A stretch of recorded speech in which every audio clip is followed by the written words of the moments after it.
Bonsoir à tous. À la une de ce journal, des travailleurs n'ont pas le cœur à la fête. Ils ont dénoncé leur clochardisation en entreprise et l'indifférence du gouvernement pour défendre les droits des travailleurs de plus en plus violés dans les milieux d'entreprise. Des récriminations soulevées lors de la journée internationale du travail. Malgré ces problèmes que rencontrent les travailleurs camerounais, le président de la République s'est contenté de les féliciter en leur souhaitant bonne fête du travail. Paul Biya, de plus en plus présent sur les réseaux sociaux, partageant des réflexions sur le patriotisme, la démocratie et les enjeux de la construction d'une nation camerounaise. Comment expliquer cette présence du chef de l'État sur ses comptes officiels Facebook et Twitter? Analyse et décryptage à suivre dans ce journal.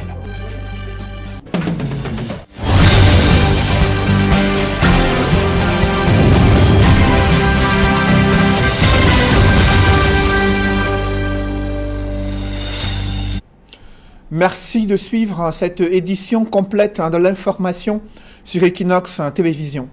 À l'occasion de cette journée internationale du travail, les travailleurs camerounais n'ont qu'un seul mot à la bouche, la revalorisation des conditions salariales. Ils l'ont fait savoir une fois de plus, dénonçant leur clochardisation en milieu d'entreprise, évoquant également le laxisme du gouvernement pour défendre les droits des travailleurs durant les contestations des mesures drastiques prises en entreprise pour mettre la pression sur des travailleurs de moins en moins payés dans les délais impartis, souffrant des salaires qui sont loin d'être décents, leur permettront de survivre au quotidien. Reportage avec Warren Zede et Donald Brice Kamgan.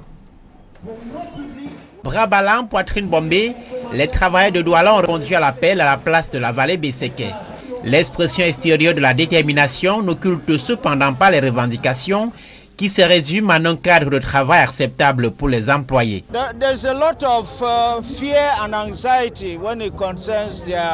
Le malaise est très grand dans les entreprises. Les employeurs doivent s'assurer que le fil du dialogue n'est pas coupé avec les employés.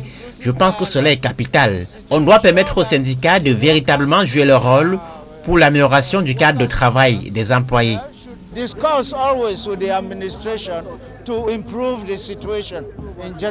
Les points spécifiques de revendication relevés, l'application des conventions collectives, l'accès à la sécurité sociale, mais le principal malaise, estiment les travailleurs, c'est la stagnation des salaires.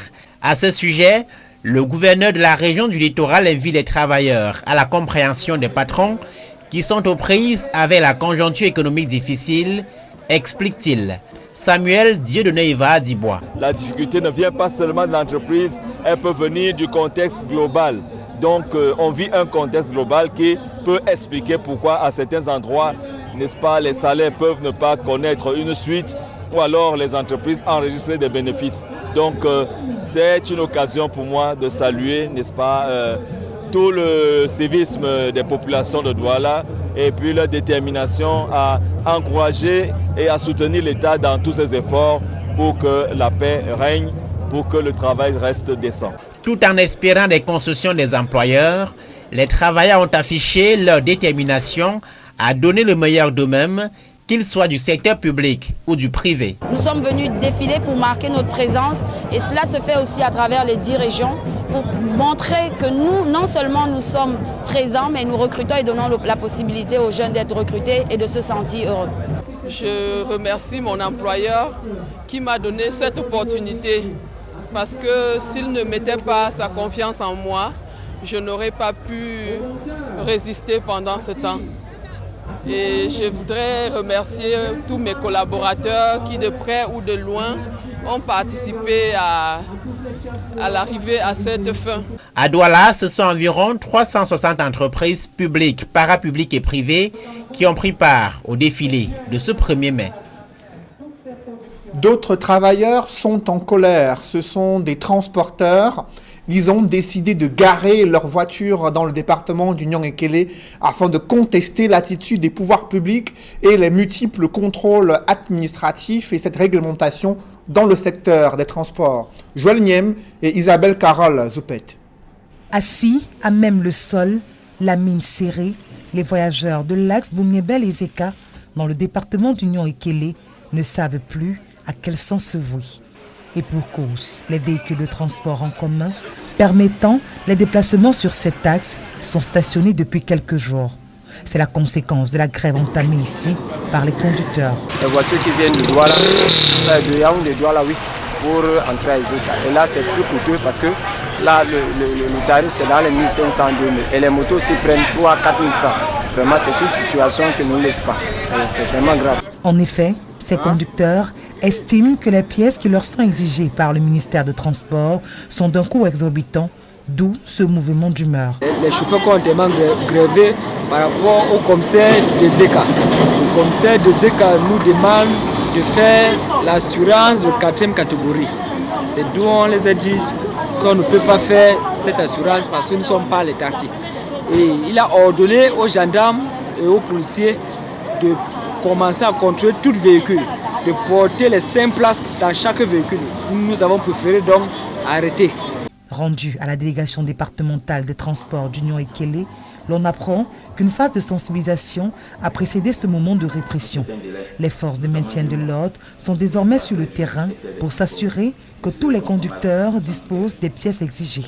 Il y a un certain nombre de pièces qu'ils doivent présenter, notamment un permis de conduire conforme au type de véhicule qu'ils conduisent. Ils doivent présenter la carte grise. Ils doivent présenter une assurance conforme. Ils doivent présenter la visite technique du véhicule.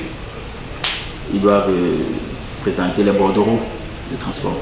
Le malheur des uns faisant le bonheur des autres, les conducteurs de mototaxi se réjouissent de cette situation qui leur permet de faire de bonnes recettes. Nous sommes contents parce que si ces petites voitures travaillent, nous n'avons rien, nous ne gagnons rien. En attendant que cette situation se rétablisse, l'axe Bouniébel-Ezeka représente pour les usagers un véritable chemin de croix. C'est dans ce département d'Union Ekele que certaines activités politiques de Cabral Libye et son mouvement associatif et son association politique ont été interdits. Celui qui a été classé officiellement 3e à la dernière élection présidentielle dénonce une cabale contre lui au moment où il est en train de mobiliser des jeunes et des forces vives autour de son projet politique. Il était face à la presse à Yaoundé. Compte rendu, Guizogo. Après le MRC de Moïse Kamto, Cabral Libye et le mouvement 11 millions de citoyens sont aussi dans la tourmente. Au cours d'une conférence de presse à Yaoundé, Cabral Libye a dénoncé ce qu'il qualifie de conspiration contre sa personne et son mouvement politique. Je tiens à dénoncer publiquement la conspiration dont nous faisons l'objet. Nous sommes arrivés dans l'arrondissement de Biwa, dans le département de Nyonké, pour une manifestation publique. Nous sommes acquittés des obligations légales en termes de délai, de déclaration. Et nous avons d'ailleurs obtenu un récépissé de déclaration. Mais curieusement, le jour même de la tenue de notre réunion, de notre manifestation, on nous a servi une interdiction.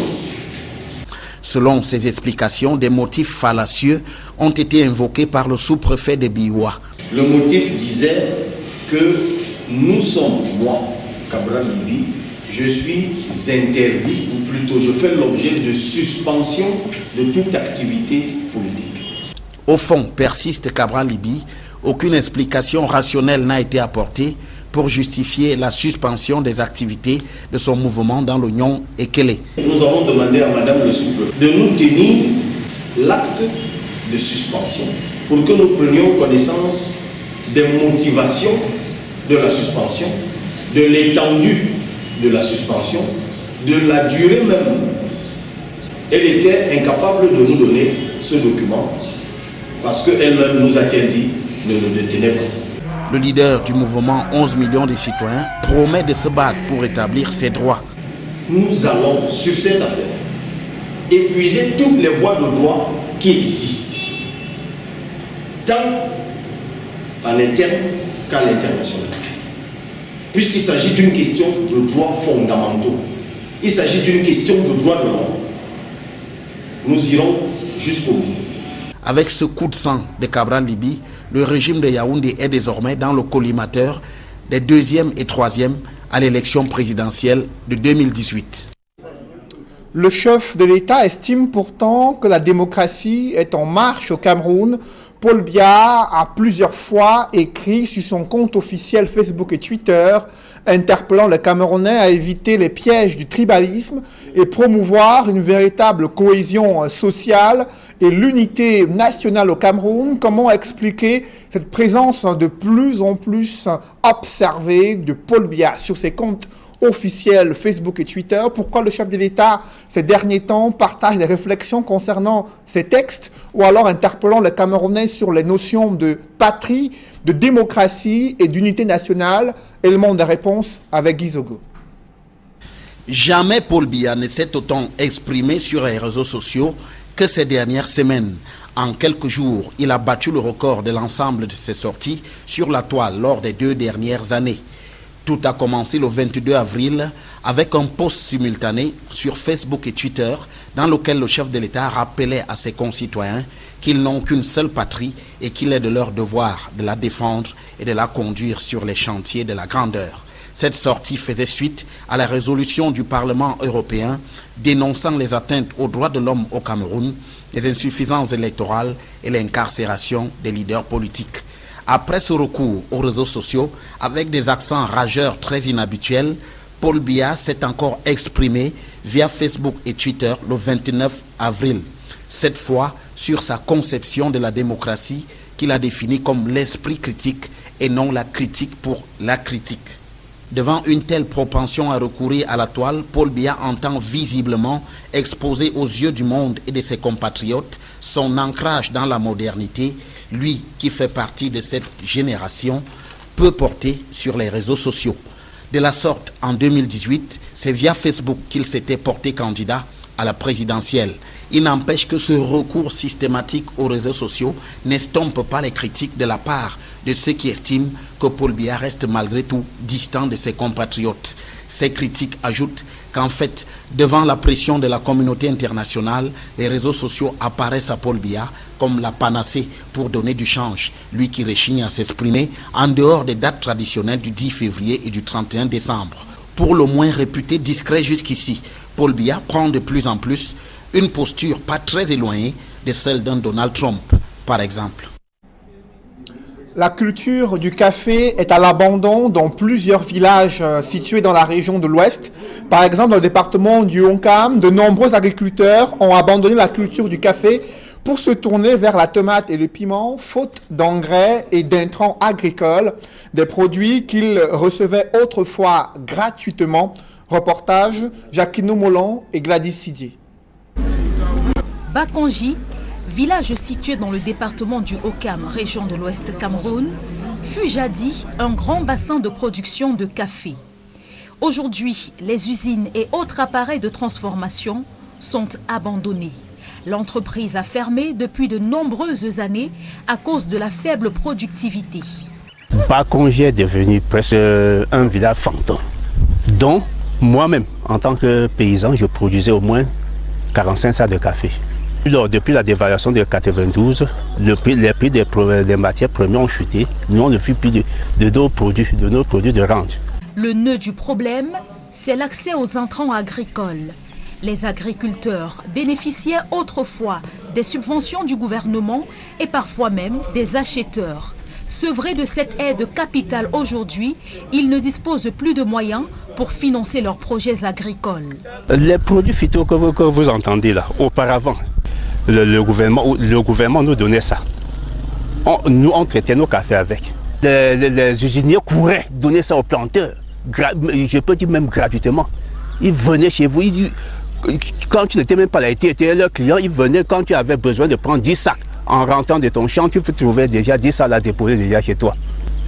Le planteur ne vaut plus rien du tout à cause des intrants qui sont devenus extrêmement chers. L'accès aux terres est aussi un autre caillou dans les bottes de ces planteurs. Plusieurs ont abandonné le café pour se tourner vers la culture de la tomate ou du piment. Et même ce plan B ne leur donne pas entière satisfaction. Pour l'instant, là, c'est le maintien parce que le gouvernement dit qu'on a investi, qu'on a donné de l'argent pour travailler, mais nous, les petits planteurs du village, on ne voit rien. On est ici au village, on ne fait que le maintien. Mais pour l'instant, là, comme le gouvernement a aussi tellement des engrais, là, on a abandonné le café. Tu pars au marché, tu vends le sac de café à 20 000 et pourtant un sac d'engrais à 19 000 francs. Et un hectare peut prendre même 10 sacs d'engrais. Et pour récolter, il faut moins 10 sacs. Et les 10 sacs là, tu travailles que pour rien, on ne sait pas. J'ai abandonné le café pour aller que dans la tomate, le piment. Ça ne va pas toujours. Les engrais sont trop hauts là. On ne sait pas si on va récupérer. Même les fongicides, les insecticides, c'est trop fort. Toute la population de Bakonji pleure. Les habitants ont comme perdu leur repère depuis la chute des cours du café. Les plantations ont été abandonnées. L'État a beaucoup à faire, certes. En subventionnant les intrants agricoles, en faisant comme c'était auparavant, les coopératives. Bakonji veut renaître de ses cendres. Les habitants n'ont qu'un souhait, avoir de nouveau accès au financement afin de relancer leurs productions agricoles. Au-delà de ces difficultés liées au secteur agricole, l'insécurité sévit dans la région de l'Ouest. Plusieurs commerçants ont perdu le sommeil à Bouda. Leurs boutiques sont vandalisées, cambriolées, d'importantes sommes d'argent et des marchandises emportées. Et un gang de malfrats vient d'être mis hors d'état de nuire.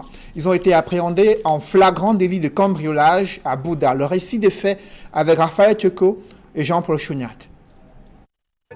Baignant dans son sang, le jeune Aurélien Mangui, 25 ans, est désormais neutralisé. Il est tombé sous les balles du commandant de la brigade de gendarmerie territoriale de Bouda. En patrouille de nuit, le chef de cette unité et ses hommes l'ont pris en flagrant délit de cambriolage d'une boutique de matériaux de construction. Sur le champ, 3 autres complices ont pris la fuite.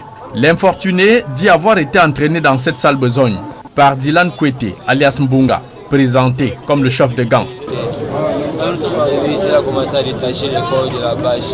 Il m'a demandé de faire, il m'a donné la hache pour de casser le carénage avec. J'ai dit que non, il ne peut pas casser. Directement, il est sorti en courant. Moi, je suis resté à l'intérieur. C'est là où le commandant est venu faire son devoir qu'il avait à faire parce qu'il était en défense. Mis en exploitation par les gendarmes, le repris de justice de 25 ans livre l'identité complète de tous ses complices. Des 2 déjà mis aux arrêts, l'un d'eux relate le déroulement du cambriolage de la boutique. On a creusé ici, creusé. Donc on a mis dans creusé. Bon, on a mis dans pour la scie. Un petit scie comme ça pour pas enlever. Il commençait à me dans couper. Après il a mis dans cassé, c'est ça cassé le temps. On est entré. C'était à quelle heure? C'était vers 23 heures. Vous avez pris quoi? On a apporté un chaud dedans, on est parti. À la reconstitution des faits, des victimes de plusieurs d'autres coups de vol de ces repris de justice font le bilan de leur perte en sommeil, marchandises et argent depuis le début de l'année 2019. Ils ont apporté toutes les pièces qui étaient, même ce qui était au magasin non détaché. Et les huiles moteurs, ça c'était comme ça 9 litres, 9 bidons. Ils ont emporté ça.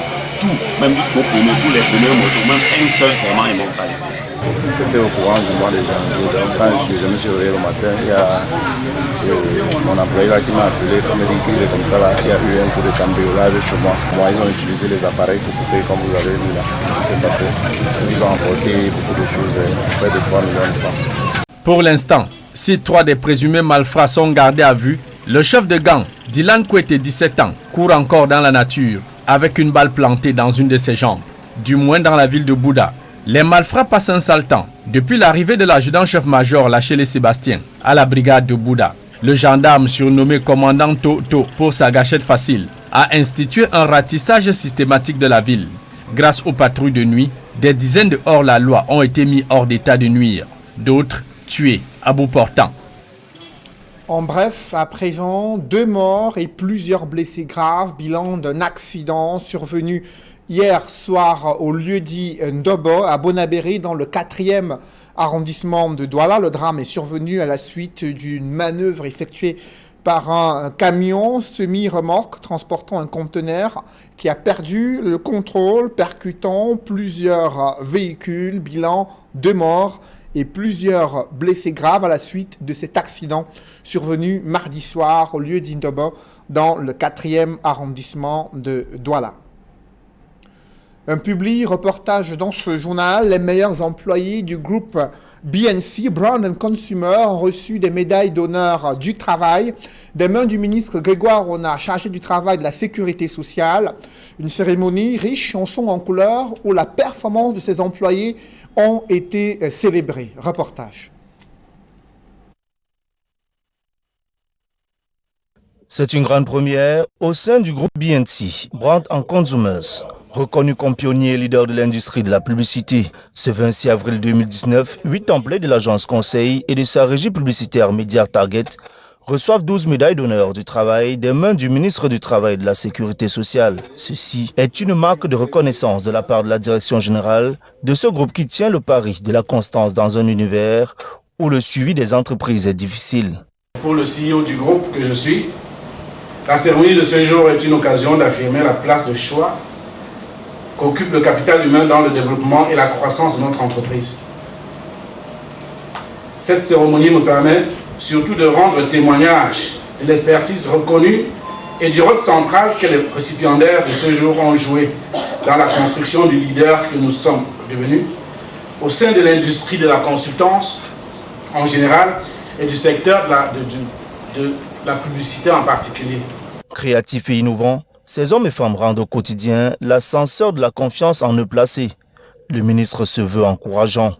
Mesdames et messieurs les récipiendaires, pour nous, c'est un plaisir de pouvoir appuyer, si cela peut apporter quelque chose, à votre entreprise dans un secteur où la concurrence est d'ailleurs forte. Mais c'est aussi très passionnant de travailler dans la concurrence. C'est ça qui vous permet, après les victoires que vous remportez, monsieur le directeur général, de sentir que vous avancez et que vous pouvez encore aller plus loin. Respect des engagements salariaux, cautions diverses auprès des organismes financiers pour l'obtention du crédit, assurance maladie en faveur du personnel, assistance individuelle au cas par cas et en fonction des pays où le groupe opère. Très contente de la réception de ces médailles parce que ce sont des années de dur labeur. Oui, ça fait pratiquement 17 ans depuis la création. J'ai fondé ma famille à BNC. Je suis contente d'être à BNC. Très contente d'être à BNC. Au-delà du bonheur des récipiendaires du jour, il y a la satisfaction des nombreux clients qui continuent à faire confiance au groupe BNC. Raymond Abanda, consultant marketing BNC, salue le courage et l'audace de Gabriel Koueni. Dans l'histoire de cette entreprise, à partir du garage jusqu'à aujourd'hui où BNC est en train de grandir, on ne peut que lui souhaiter beaucoup plus de bonheur. Le groupe Brand & Consumers est présent au Cameroun, en République démocratique du Congo et au Congo. BNC, still pioneering the way. Mesdames, messieurs, c'est la fin de ce journal. Merci de l'avoir suivi. Juste après cette édition de 20h, retrouvez Serge Alain Otto et ses invités pour le débrief du journal sur le plateau d'Equinox Soir. Serge Alain. Cabral Libi, coordonnateur de 11 millions de citoyens interdits d'activité politique. Il dénonce une conspiration contre sa personne au moment où il est engagé à mettre sur pied une association politique pour aller vers la conquête des suffrages durant les législatives et les municipales, mais à sa grande surprise, ces activités ont été interdites dans le département d'Union-Ekele, du moins dans certains arrondissements. Il compte saisir la justice pour épuiser toutes les voies de recours sur le plan légal afin de contester cette décision de l'autorité administrative. Voilà, c'est donc l'essentiel de l'Equinox Soir, deuxième partie, le temps du débrief. Bonne soirée à vous, Cédric. Bonne soirée à vous, Serge Alain. Rendez-vous demain 20h. Rendez-vous demain 20h. Dans un instant, madame, monsieur, la suite Equinox Soir, toujours en compagnie de nos 4 invités.